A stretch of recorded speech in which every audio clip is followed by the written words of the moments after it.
All right, so last video of the course, at least formal video of the course, is on scanning electron microscopy or secondary electron microscopy. Both of those terms are kind of used interchangeably. You'll see why in a second, and they both have the same acronym, SEM. So in an SEM, you use a focused electron beam to raster across an image. And from that, the material or the sample is going to interact with electrons in a variety of different ways. And you can detect a lot of different things to get a lot of different information, ranging from topography to elemental information and some others to show you. It is the most widely employed microscopy technique other than, your traditional light microscope. So yeah, here are some things you can get: surface morphology, composition analysis. You can get crystallographic orientation and some other things that are more specialized.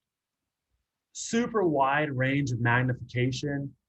12x is kind of the least magnified you can go. You can see down here, here's a scale bar of 1 millimeter. So the whole thing here is a few centimeters.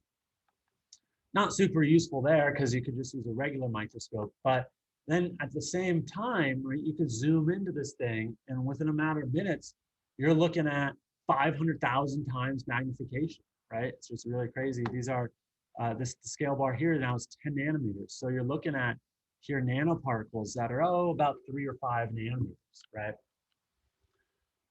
And so what you're doing here is you're moving the electron beam across the sample, and electrons are going to be emitted from the sample and then detected, okay?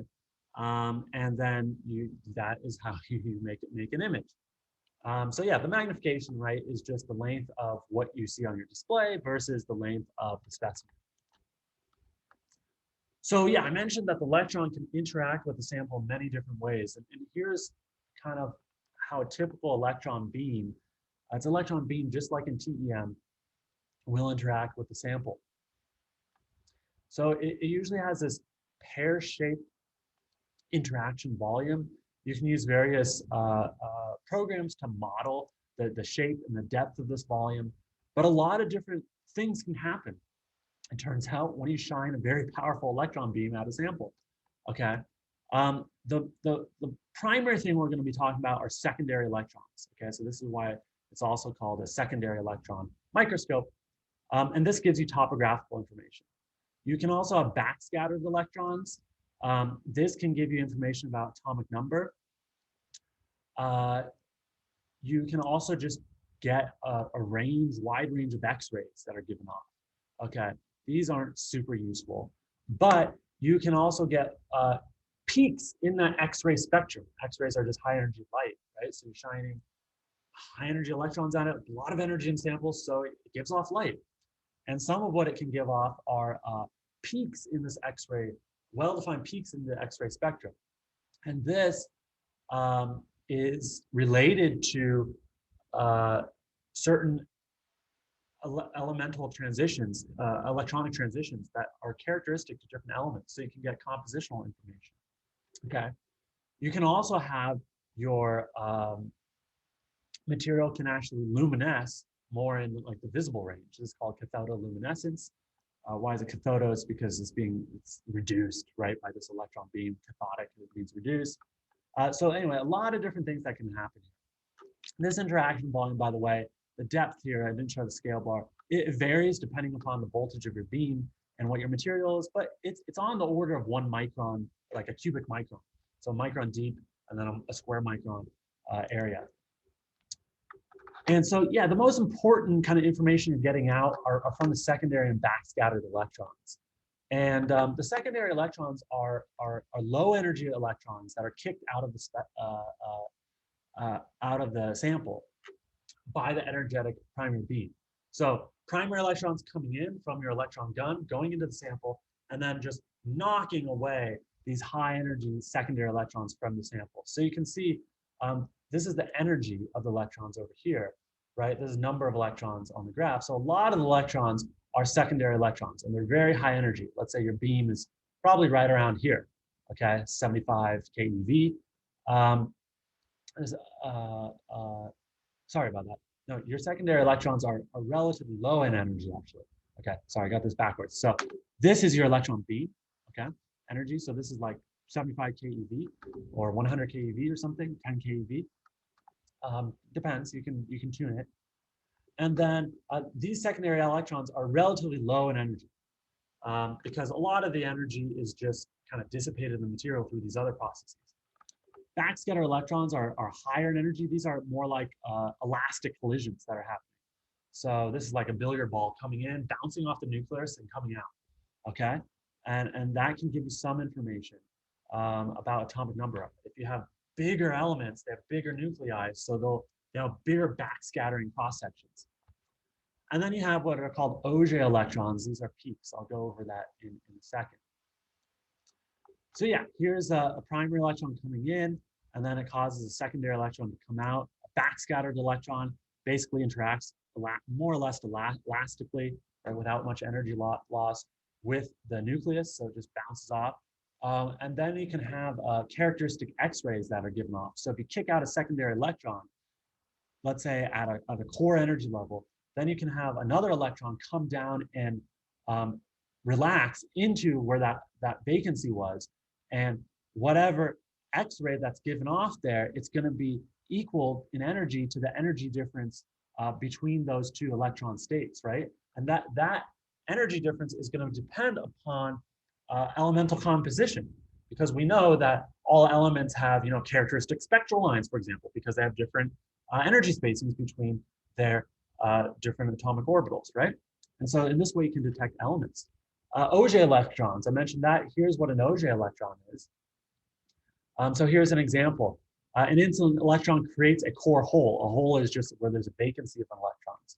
So it comes in to like a 1s, let's say, ejects that electron out. All right, so far so good. Then an electron from the 2s level, let's say, so that's a higher energy level, relaxes down into the 1s hole, okay? So this electron is going to go down into there. But then instead of giving off X-ray light, like we saw just on the previous slide, that extra energy is not going to go to light, but it's going to go to another electron, a third electron, okay? So in this case, we're using an example like a 2p electron, and that 2p electron is then emitted, okay? So that's over here.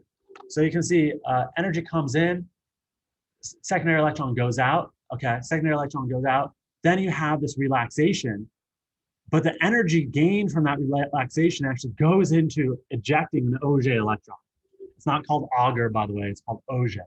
Okay, so complicated, like sort of three-step process, but it happens, right? And so there's actually Auger electron spectroscopy, which we're not covering in this course, but you can actually get information from that as well.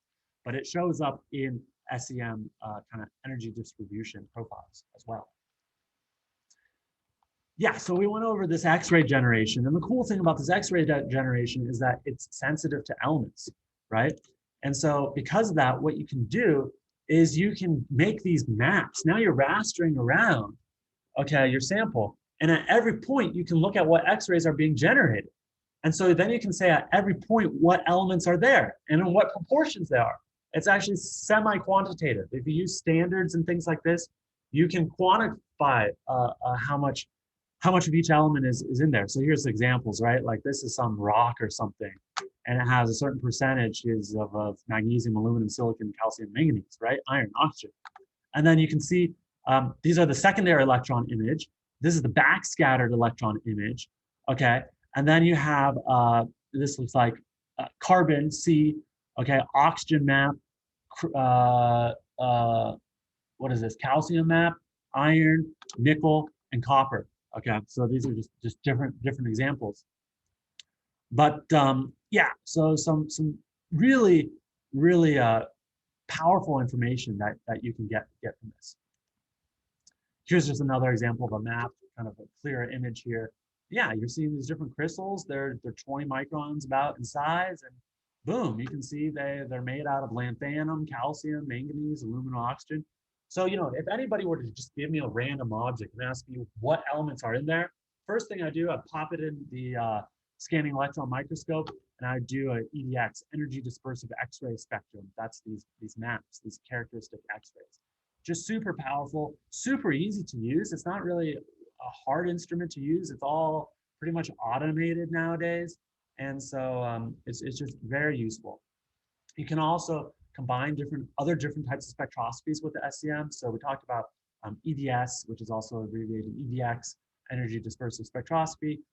But you can get diffraction patterns now. Okay, remember we're talking about diffraction patterns at the beginning of the course, but now, the beginning of the chapter, but now we're talking about diffraction patterns with electrons. So you can get out crystal faces, right? Crystallographic information. And then the cathodoluminescence I talked about, right? This is like optical imaging if you have a luminescent material. That's luminescent under an electron beam. So we're talking about near IR detection or visible light or even into the UV detection. All right, so hope you enjoyed this survey of different types of materials and inorganic chemistry characterization techniques. Really interesting stuff, and this is where I think researchers, myself included, really have a lot of fun, is in playing with all these toys, right? Very expensive instruments, but that just tell you so much information and give you a lot of chemical insight.